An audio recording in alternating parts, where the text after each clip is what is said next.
apprendre lu bëree bëri dañuy continuer programme bi comme nañ leen ko tegalee rek waxtaanee beneen jigéen boo xamante ne tey Awa Gaye moo ñu ko indil muy the woman of the week tudd Lady Sonia nekk coach en vie ak aussi lépp luy relationship maanaam diggante góor ak jigéen bëggante beeg ñoom seen daf ñu si coaché bu baax a baax ba ñu gën a xam nan lañ ko gérer convenablement donc xam naa man dinaa ko seeti sax ndax coach en relationship ñëpp ko soxla. ñëpp ko soxla Bijou Ndiaye mi ngi fi woon sax mu organise woon benn dîner benn cocktail boo xamante ne dafa dajale young Senegalese entrepreneurs yi young Senegalese activistes yu bëree bëri ñu ngi woon foofu noonu def ak moom benn ngoon boo xamante ni ñun ñëpp network nañ ak moom am na yoo xamante ni jot na ko partagé ak ñun. Lady Sonia Mabiala la tudd congolaise la waaye congolaise la boo xamante ni africanity daf ko soxal africanity daf ko ñor surtout jigéen yi nga xamante ni Afrique dañ la naan muñal ba après da ngay mujjee ñàkk li nga xamante ni mooy sa self esteem sa courage ak li nga xamante ni mooy sa jom mun nga ko sax ñàkk si liñ la naan muñal so dañuy dem seetaani Bijou interview bu ñu amoon ak moom et neen suñu dellu see ñu gën a yaatal. Sonia, c'est une femme qui est revenue d'un enfer émotionnel terrible, une femme qui était confuse, qui était troublée, qui avait tout pour être heureuse mais qui était cassée et malheureuse. Pendant des années, je faisais semblant. Je suis l'épouse d'un diplomate, mais un homme religieux. Donc j'étais très religieuse et je haïssais Dieu. Ma vie a été désespoir, catastrophique, beaucoup de mauvaises décisions, beaucoup d'humiliations, de blessures, de rape. J'ai été violée, j'ai été cassée, j'ai pris des mauvaises décisions. Et arrivée à 40 ans, j'ai choisi de vivre, mais de vivre autrement. J'ai choisi d'aller me chercher. Je ne savais pas qui j'étais. Mais en ce jour-là, dans ces moments, j'étais dépressive. J'entendais des voix qui me disaient « Supprime-toi, tu es nul, tue-toi ». Et je voulais tuer mon mari, je voulais tuer mes enfants, tromper mon mari. Je faisais n'importe quoi, juste parce que je souffrais. Je n'avais personne à qui parler. Et donc j'ai coupé tout. Je suis repartie à l'école à 40 ans. C'était dur. J'ai choisi de me couper de tout le monde et de repartir à moi-même. J'ai oublié tout ce qu'on m'a appris. Ce qui est bien, ce qui est mal. Et je me suis rééduquée en cherchant à savoir qui je suis. Et après, Lady Sonia est née. Quand je me suis trouvée, je suis repartie, j'ai dit, je vais dire aux autres femmes que le but, c'est pas de seulement prier. Parce que c'est ce qu'on nous a appris. Pray, cache-toi, il faut pas... Non, j'ai pris ma vie, cassé mes humiliations, mes erreurs. Et j'ai étalé, j'ai dit aux femmes, voilà ce que j'ai fait. Mais vous pouvez vous en sortir. Si moi, j'ai pu m'en sortir en ayant fait ça, then you can come out of it. You can succeed. I mean, if I was so down, so low in life, and I bounced back, and I've succeeded, then you can do it. Mon père est congolais de Brazzaville, ma mère est du Burkina Faso, et j'ai grandi en Côte d'Ivoire. Et je suis née en France. Donc, je suis une panafricaine, je suis mixte, c'est un melting pot. Je suis aujourd'hui au Sénégal parce que j'ai une équipe qui travaille un peu partout. Au-delà de coacher sur les réseaux sociaux, je voulais, au travers de mon association, déjà me rapprocher des femmes. J'ai fait des actions sociales envers les albinos, envers les femmes en prison, envers les femmes atteintes de fistules obstétriques. Et je disais, je veux aller au Sénégal depuis l'année dernière. Mais je ne veux pas faire les mêmes choses. Je veux voir cette fois-ci. Et je sais que la femme sénégalaise, elle est battante, elle est courageuse, elle est impliquée. J'aime la femme sénégalaise, je l'idolâtre. Et je disais, cherchez-moi des femmes sénégalaises qui ont fait quelque chose de remarquable. Et donc, mon équipe a travaillé pendant 1 an pour chercher dans l'obscurité. Et quand on a trouvé les 5, j'ai dit, je viens. Je veux les encourager parce que moi, je n'ai pas été encouragée. Que je leur dirais que la vie n'est facile pour personne. Même ceux que vous idolâtrez, que vous enviez, traversent des épreuves. Et je dis toujours que peu importe la longueur de la nuit, le jour finit toujours par se lever. Quand tu te lances dans l'entrepreneuriat, au début, you're happy parce que you are your own boss. And yes, you know, mais tu peux pas imaginer que tu dois être, au-delà d'être ton propre boss, tu dois être innovant, créatif. Tu dois suivre la loi, la législation. Il y a tellement de choses. Tu dois être en avant avec ton temps. Tu dois pouvoir penser aux clients, aux prospects, pouvoir innover. Vous savez, quelqu'un a dit que la beauté est vaine et la grâce trompeuse. Moi, je dis que la femme qui est la plus intelligente, c'est celle qui est une vraie femme. Avant j'avais un problème, je me frottais la peau et tout. Mais quand j'ai commencé à m'aimer pour ce que je suis devenue 1000 fois plus sexy. Et 1000 fois plus sexy pour moi-même, pas pour qui que ce soit. J'ai excellé. Et puis voilà, donc courage à vous les dames, soyez professionnelles. Ça va marcher. Lady Sonia, ça va marcher, dit-elle. Donc voilà, coach la en vie, coach en relationship. Ko déglu di nga mën a gën a avancer sa vie. Coach yi dafa xew temps yi Awa Gaye. Donc coaching en vie parfois di nga am moyens yi sax mais ku la koy tegal ci raay bi ba nga xool nooy demee moo lay jaaxal. moom lii nii daf ko dund and then mu use experience am comme sànq rek li ma wax si début bi moom li nga xamante ni daf ko dund mu jël life am lépp mu ne you know what damay jël break concentré si li nga xamante ni mooy sama sëy parce que dafa doon sëy ki dafa doon sëy ak ki nga xam ne preacher la preacher mooy waarekat chrétien waaw bu mag foofu noonu ca Congo mu nekk moom nag dafa mus a nekk si li nga xamante ni mooy prêcheur yeah preacher right prêcheur waaw preacher la ñuy wax en français prêcheur waaw exactly so moom lii di public speaking ak motivational speaker daanaka daf ci yaroo parce que depuis mu nekk xale dafa teel a marié wu ak yooyu ba den sànq si interview bi Bijou yaa ngi koy dégg mi ngi la naan ne lii di rape domestic violence lii di low self esteem mooy doo amati confiance sa bopp amoon na dafa dund lu metti ba nga xamante ni amoon na benn période boo xam ne moom dafay rey boppam demoon na ba xalaat loolu noonu yëpp dem na ba xalaat ne est-ce que man du ma tromper sama jëkkër you know mu toog mu xalaat lu bëri and then mu ne you know what man dama deserve pour live dama deserve pour dund du pour sax sama jëkkër mais pour samay doom parce que am na six doom la am mu nekk mother noonu la delloowaat à l'âge de 40 ans déggoo ko mu ne si la commencé waat vie wam mu delluwaat jàngi bi mu jàngee mu am lii di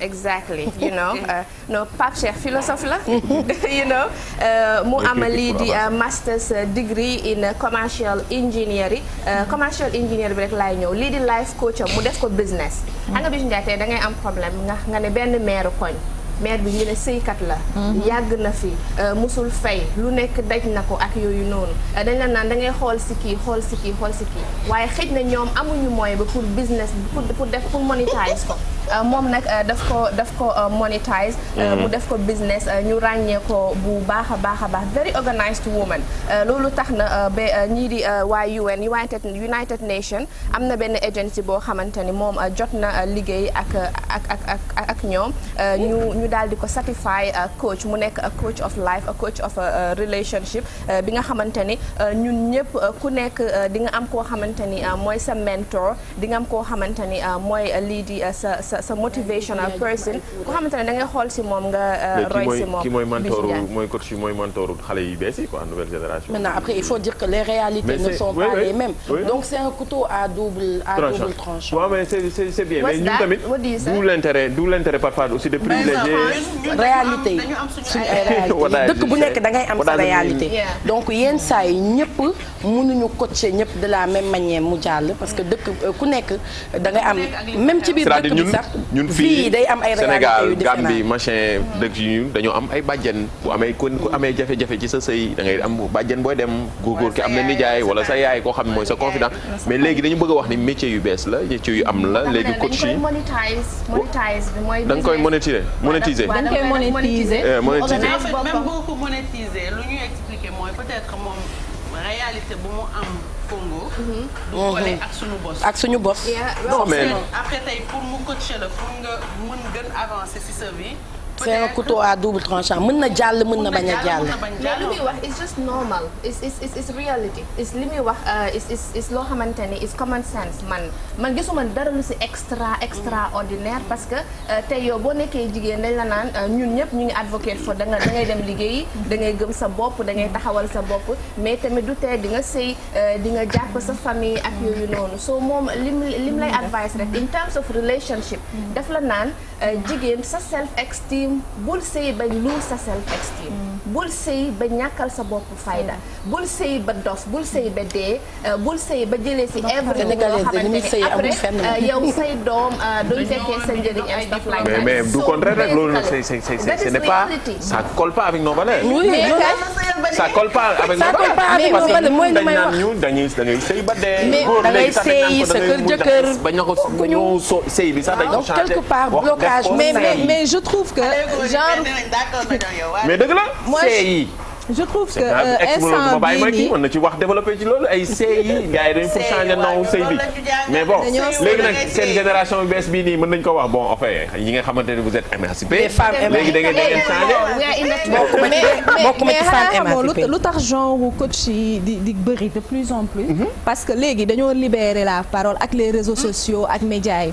mais c'est des débats yoo xamante ne ñun dañ ko naan am en interne c'est-à-dire sa yaay woo la wax ak yow sa sœur woo la wax ak yow boo amee problème mu sëy ñu wax yow maintenant après man je trouve que on ne peut pas aussi vouloir une chose et son contraire parce que tey on parle de plus en plus de wax jigéen ñi nañu wàññi muñ ci yenn contexte yi c'est-à-dire sëy moom day ànd ak muñ mais bokkul ak xar voilà loolu laay wax donc choc culturel bi moom nécessairement dafay am parce que tey ni ñuy sëyee Congo ak ni ñuy sëyee Sénégal bokkul mais je pense aussi que jigéen ñi ak xale yi ñu ci bëri violence fépp waaw violence fépp la amee violence même bu tubaab yi wax sax di wax ni violence am na fépp. fépp la ëppee. bu ñu waxee seen chiffre ngi. maintenant après nit yi su ñuy wax naan ni ñu doon sëyee mais man personnellement c'est ça mon avis mënuñu bëgg dara bëgg leneen. fii metti aussi dañ fi war a mettre la main parce que genre discours yi aussi dafay permettre parce que am na jigéen yoo xam ne gëmuñu seen bopp xamuñu seen valeur xamuñu seen utilité c'est-à-dire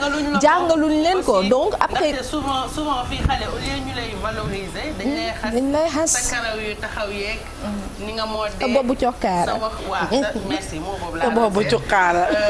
da nga bëri wax noppi dama soogi da nga sopp alors que xale da nga ko. sa ñuulaay sa ñaawaay sa pataawaay rek. encouragé ko tu es gentil tu es intelligente. di kii xale bi kañ ko comme ça moom day wóolu boppam. nga xamante ne su màggee su amee yenn confiance si boppam du nangu sax nit di ko def yenn traitement yi mais nit bu fekkente ne tout le temps da nga koy wàññi. damay après moom day dem ba xalaat ne dafay wax benn mot la personne ne vaut rien da ngay yow boo gëmee si sa bopp ne yow jaroo dara. lu la nit teg na da nga koy accepter si tout le temps damay dégg nga wax benn mot and man damay pay attention trop si loolu da nga ne whatever lépp lu jigéen di def fexeel nga am financial independence. financial independence ñàkk financial independence. indépendance financier jigéen di accepter certain things moom nag dafa naan ne da ngay fexe nga taxawal sa bopp imaginal 40 ans fii 40 ans bàyyi nga sol tubéy normalement su fekkee culturel la ñuy topp 40 ans nee naan boo solo ci tubéy doo sol nii doo sol naa yaa ngi def mère yaa ngi def jeeg you know def yenn certain things yoo xamante ni ku am 20 ans doo ñoom loolu la ñuy def and stuff ba den moom ak 40 ans la commencé waat dem jàngi. mais tu sais à 40 ans si vie wu ñëpp la à 40 ans nit ki dafay commencer di questionner wu sur son existence c'est-à-dire les grands changements dans la vie d'une personne d'habitude à partir de 40 ans commencé muy góor muy jigéen parce que da ngay def le bilan de fi nga jàll ak fi nga bëgg a jëm maintenant moom booy xool par rapport à son vécu elle a été violentée elle a été malheureuse elle a été ça elle a été ça peut-être ça a été le déclic elle a eu un sursaut par rapport ak li mu af yëpp donc noonu aussi lay attirer peut-être ñi nga xamante ni jaar nañ foofu wala ñu ngi dugg ñoom loolu ñu koy topp mais juste pour revenir et dire que peut-être ñoom li ñuy proposer nii ñun am nañ ko peut-être en famille maintenant des fois tu es plus à l'aise pour en parler à koo xamante ni xamul sa kii du la juger da ngay libérer sa parole te doo si am benn jugement parce que ñun fii loolu mooy problème bi tey da nga am problème wax ko bañ ko la nettalil bañ ko la juger bañ ko la ni lii wag lii wag lii c'est ça. mais loolu ngay wax nii man sama yaay kii la assistante sociale Italie mais parfois suñ ko boolee ak ay sénégalaises duñ ko nangu expliquer carrément. waaw parce que dafa am c'est quoi le fond du problème ndax dañuy ragal moom expliquer waat et tout le temps da leen di wax lii nii sama liggéey la moom laay def depuis ñaata cas yi ma yor sax bu ma bëggoon nettali du ma am sax jot bi donc expliquer moi après si la ñuy soog a libérer seen parole soog a wax en tout cas confiance. donc confiance bi il faut mu am. il faut mu am merci beaucoup Awa Gueye si kii indi c'est important li muy def c'est très important coach en vie dëgg la am nañ ko sunu biir kër yi mais peut-être ak inconnu moom mooy gën a yomb pour nga wax et puis bu ñu fàtte mukk jox confiance sunu doom yi bu ñu ko màggalee rek yu bëri yi ñuy xeex suñu doom yu jigéen yi man ko surtout góor suñu ak doom yu jigéen jigéen sax, yi góor ak jigéen but to be more specific jigéen Bijou because we are very vulnerable ñun comme you know we are very vulnerable surtout suñu doom ñu tàgg xale yi right so Bijou Ndiaye man nag lu ma gën a interest li nga xamante ni mooy ñëwam bi mooy li mu dajale young entrepreneurs Sénégal li mu dajale li nga xamante ni mooy jigéen yi xam ne ay expert lañ jigéen yi nga xam ne dañuy daan seen doole fii nii Sénégal am ay brand yu rëy a rëy ça veut dire que Sénégal nit yi ñu ngi liggéey xale jigéen yi ñu ngi liggéey bu baax a baax moom nag lii la discover mu daal di ñëw mu ne let me share my little experience ak Sénégal kooku moo doonoon tey my woman of the week and then man personally I've learned ne self esteem mooy the foundation of every human being. Merci beaucoup Awa Gaye.